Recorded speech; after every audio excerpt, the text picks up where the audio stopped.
Today we are going to discuss how to find the difference between two numbers in Notion.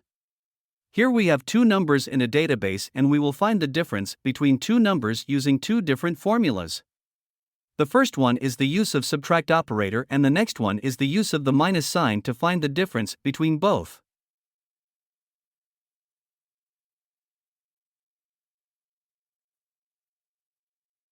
First, we will need to create a database with the use of a / and then type database to open the list of options to choose from. The first property is the title property, which signifies what we are performing over here. Then we need to assign the properties of numbers to two different numbers to find the difference between both.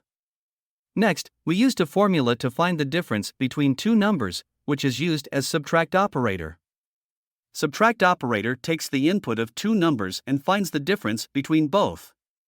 Here we have provided number 1 and number 2 as the input and obtained the difference between both. Similarly, we have used a minus sign to find the difference between both numbers given over here. This is how you find the difference between two numbers in a database.